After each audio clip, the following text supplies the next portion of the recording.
Hello everyone, welcome to Divya education. आज है 23 जुलाई और 23 जुलाई से रिलेटेड हमारे जितने भी करंट अफेयर्स के क्वेश्चन बन सकते हैं जो कि हमारे एग्जाम के लिए इम्पोर्टेंट है, उन सभी को हम लोग यहाँ पे इस वीडियो में सॉल्व करेंगे। यहाँ पे हम द हिंदू, दैनिक जागरण, पीआईबी और भी अदर जो न्यूज़पेपर्स होते हैं जिनमें जो भी करंट अपडेट रहता है जो कि हमारे करंट मीन्स एग्जाम के लिए इम्पोर्टेंट होता है, ठीक है। तो उन सभी को हम लोग यहाँ पे सॉल्व करने की कोशिश करेंगे। सो यहाँ पे यदि हम बात करते हैं कल के अभ्यास प्रश्न की, तो इसमें पूछा गया था भारत और अमेरिका के बीच दूसरी रणनीतिक ऊर्जा साझेदारी मंत्री स्तरीय बैठक यानी कि US India strategic energy partnership ministerial meeting में भारत की ओर से सह अध्यक्षता की थी, ठीक है। तो यहाँ पे हमारा पहला था पीयूष गोयल, दूसरा था धर्मेंद्र प्रधान, तीसरा था निर्मला सीतारमण, चौथा था हमारा एस जयशंकर, ठीक है। तो इसका राइट आंसर हो जाएगा हमारा धर्मेंद्र प्रधान।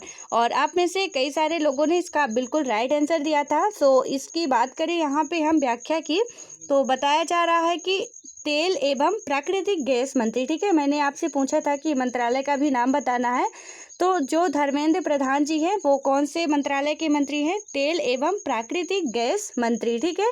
तो ये धर्मेंद्र प्रधान और उनके अमेरिकी समकक्ष डैन ब्रोलेट ने वीडियो कॉन्फ्रेंस के जरिए हुई इस बैठक की सह अध्यक्षता की। इस दौरान दोनों पक्षों के बीच रणनीतिक पेट्रोलियम भंडारण समेत कई अहम मुद्दों पर समझौते हुए हैं, ठीक है। उसके बाद हम बात करते हैं नेक्स्ट क्वेश्चन की। तो इसमें पूछा गया है यूरोपीय संघ ने कोरोना संकट से निपटने हेतु हाल ही में कितने अरब यूरो का फंड बनाने की घोषणा की है? तो पहला है 750 अरब यूरो, दूसरे में है 520 अरब यूरो, तीसरे में है 320 अरब यूरो और चौथा है 645 अरब यूरो, ठीक है। तो इसका राइट आंसर हमारा हो जाएगा 750 अरब यूरो। उसके बाद इसके यदि हम व्याख्या की बात करें तो यहाँ पे बताया जा रहा है कि यूरोपीय संघ के नेता कोरोना वायरस से निपटने के लिए एक विशाल फंड बनाने पर सहमत हुए हैं। यूरोपीय संघ 750 अरब यूरो यानी कि बात करें तो करीब 64.04 लाख करोड़ रुपए का फंड बनाएगा। इसे कोरोना महामारी से प्रभावित यूरोपीय यूनियन के देशों को बचाने का ऐतिहासिक राहत प्लान बताया जा रहा है। इस पैकेज से अरबों यूरो की रकम उन देशों को मदद के रूप में दी जाएगी, मतलब दी जा सकती है जो कोरोना वायरस से सबसे ज़्यादा प्रभावित हुए हैं, ठीक है। उसके बाद हम बात करें अगले क्वेश्चन की, तो इसमें पूछा जा रहा है रिफ्यूजी इंटरनेशनल की एक रिपोर्ट के अनुसार कोरोना महामारी ने दुनिया में कितने लोगों का रहने का ठिकाना छीन लिया, ठीक है। तो यहाँ पे हमारा पहला होगा 51 करोड़, दूसरा है 16 करोड़, तीसरा है 10 करोड़, चौथा है 22 करोड़, ठीक है। तो इसका राइट आंसर हमारा हो जाएगा 16 करोड़। उसके बाद इसकी यदि हम व्याख्या की बात करें तो यहाँ पे बताया जा रहा है कि रिफ्यूजी इंटरनेशनल रिपोर्ट के अनुसार कोरोना महामारी ने दुनिया भर में 16 करोड़ लोगों के रहने का ठिकाना छीन लिया है। इस रिपोर्ट में खुलासा हुआ है कि जो लोग भूखमरी, बेरोजगारी और आतंकवाद के कारण अपने घर व देश छोड़कर दूसरी जगहों पर बस गए थे, उनके पास से वह छत भी छिन गई है। भूखमरी का सामना कर रहे इन लोगों के वायरस की चपेट में आने का सबसे ज़्यादा खतरा है। संयुक्त राष्ट्र का अनुमान है कि अभी शरणार्थी समुदायों की सर्वाधिक मौजूदगी वाले देशों में संक्रमण को पूरी तरह पहुंचने में 2 से 4 महीने लगेंगे, ठीक है। उसके बाद हम बात करें अगले क्वेश्चन की, तो हमारा अगला क्वेश्चन है आईसीसी के लार प्रतिबंध का उल्लंघन करने वाले निम्न में से पहले क्रिकेटर कौन बन गए हैं?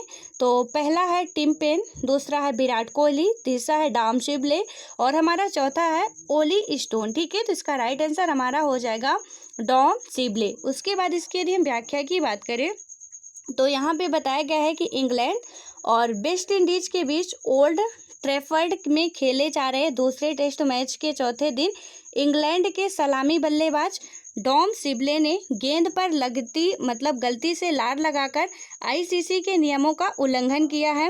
इसी के साथ वे क्रिकेट की बहाली के बाद गेंद पर लार का इस्तेमाल करने वाले पहले खिलाड़ी बन गए हैं। इंग्लैंड और वेस्ट इंडीज के बीच 3 टेस्ट मैचों की सीरीज का दूसरा मुकाबला खेला जा रहा है। कोरोना महामारी फैलने के बाद क्रिकेट पर लगे ब्रेक के बाद यह पहली इंटरनेशनल सीरीज है।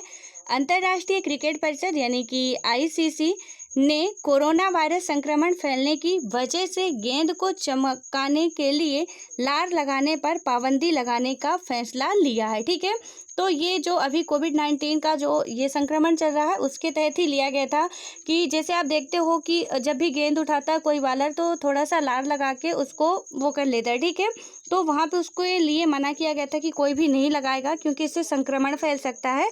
तो यहाँ पे पहले ऐसे गेंदबाज बने हैं जो हैं डॉम सिबले। ठीक है, उसके बाद हम बात करते हैं नेक्स्ट क्वेश्चन की। तो इसमें पूछा जा रहा है आईसीसी टेस्ट रैंकिंग में जेसन होल्डर को पछाड़कर हाल ही में कौन नंबर 1 ऑलराउंडर बन गया है? तो पहला है बेन स्टोक्स, दूसरा है जोश हेजलवुड, तीसरा है नसीम शाह और चौथा है अब्दुल रज्जाक। ठीक है, तो यहाँ पे बात करें हमारा राइट आंसर हो जाएगा वेन स्टोक।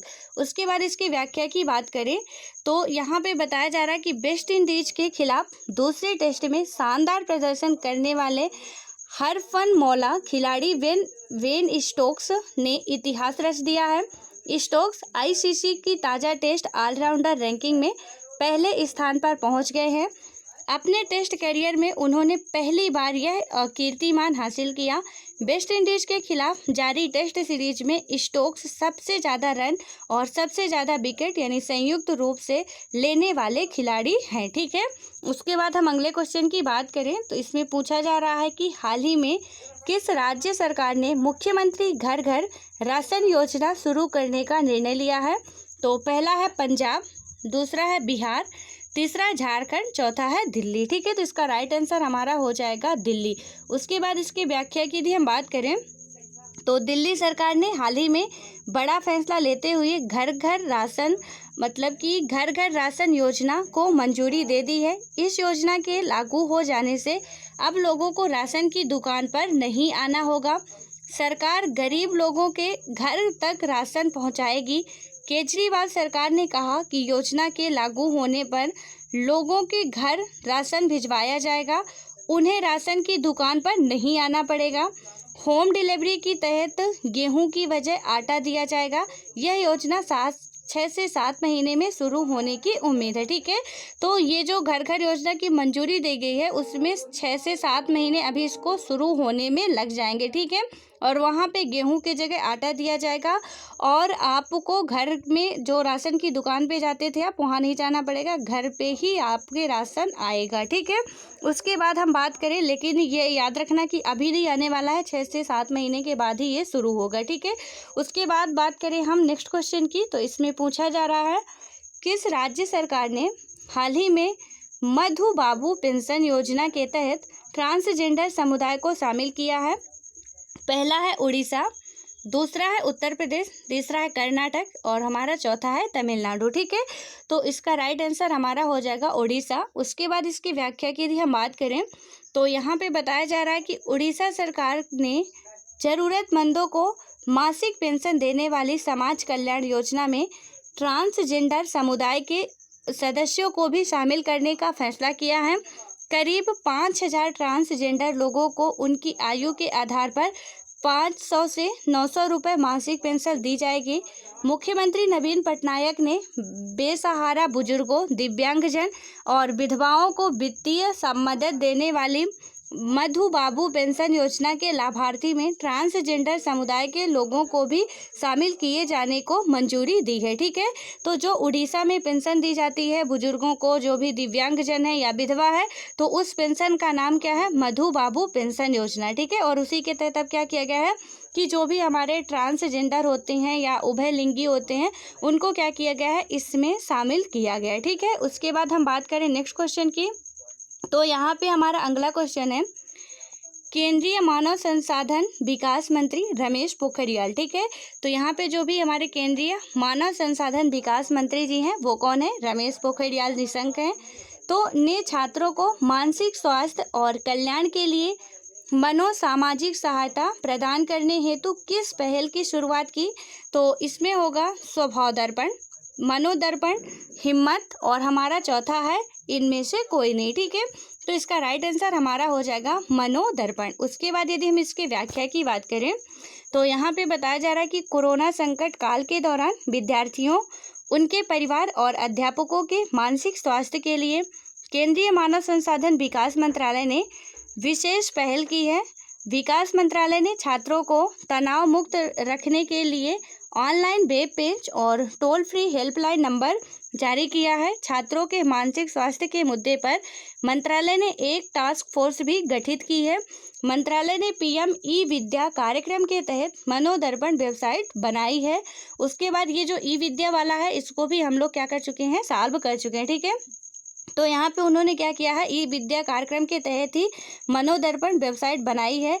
मानव संसाधन और विकास मंत्रालय का मानना है कि शैक्षणिक महत्व के साथ छात्रों के मानसिक स्वास्थ्य पर ध्यान देना आवश्यक है। ठीक है, उसके बाद हम बात करें नेक्स्ट क्वेश्चन की, तो इसमें पूछा जा रहा है कि किस देश का नागरिक उड्डयन प्राधिकरण रावण के उड्डयन मार्गों पर शोध करेगा। ठीक है, तो हमारा पहला है भारत, दूसरा है चीन, तीसरा है श्रीलंका, चौथा है नेपाल। तो इसका राइट आंसर हमारा हो जाएगा श्रीलंका। ठीक है, उसके बाद इसके व्याख्या की बात करें तो श्रीलंका के नागरिक उड्डयन प्राधिकरण ने अब 5000 साल पहले रावण द्वारा उड़ान भरने के लिए इस्तेमाल किए जाने वाले तरीकों को समझने के लिए एक पहल शुरू की है। नागरिक उड्डयन प्राधिकरण के पूर्व उपाध्यक्ष शशि दानतुंज ने बताया कि राजा रावण एक प्रतिभाशाली व्यक्ति थे। उन्होंने कहा कि यह पौराणिक कथा नहीं है, यह एक तथ्य है। इस पर विशेष शोध किए जाने की आवश्यकता है। आपको बता दें कि पौराणिक कथाओं और रामायण के अनुसार रावण के पास पुष्पक नामक एक विमान था।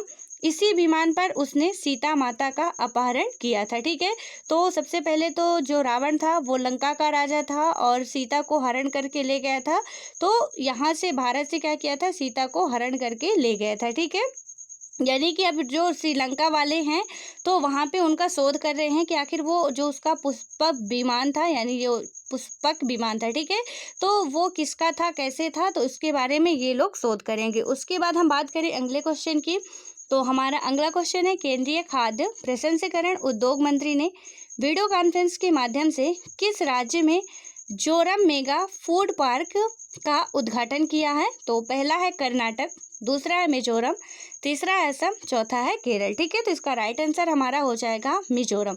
उसके बाद बात करें हम इसकी व्याख्या की, तो यहाँ पे बताया जा रहा है केंद्रीय खाद्य प्रसंस्करण उद्योग मंत्री ने बताया कि जोरम मेगा फूड पार्क 5000 लोगों को प्रत्यक्ष एवं अप्रत्यक्ष रोजगार देगा और कोर प्रसंस्करण केंद्र एवं प्राथमिक प्रसंस्करण केंद्र के जलग्रहण क्षेत्रों के लगभग 25,000 किसानों को लाभान्वित करेगा।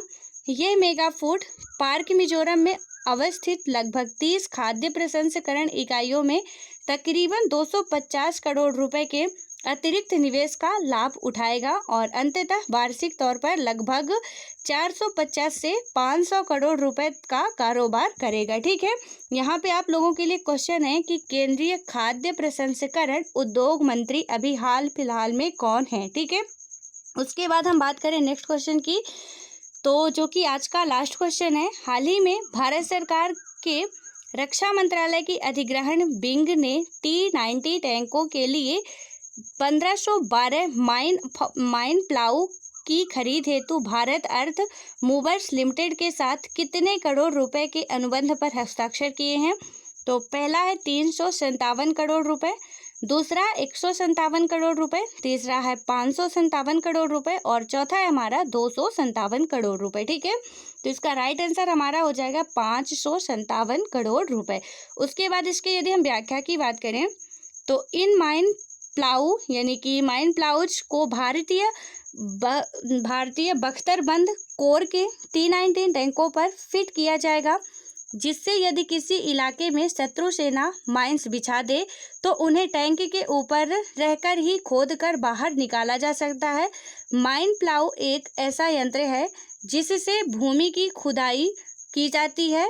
इसकी मदद से विस्फोटक या माइंस को सावधानीपूर्वक बाहर निकाला जा सकता है।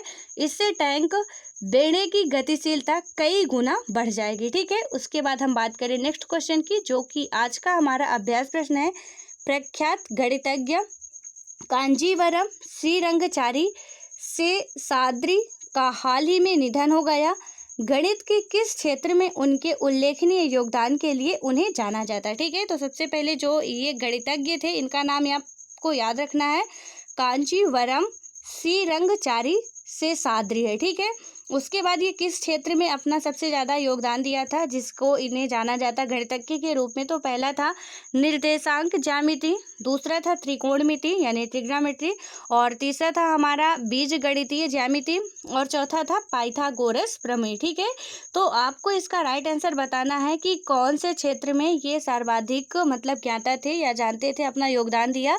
तो इसका राइट आंसर क्या होगा आप लोगों को बताना है। ठीक है, सो आई होप कि आप सभी लोग ज़्यादा से ज़्यादा लोग इसका आंसर देने की ज़रूर कोशिश करेंगे। सो मिलते हैं नेक्स्ट वीडियो में, तब तक के लिए bye bye, all the best.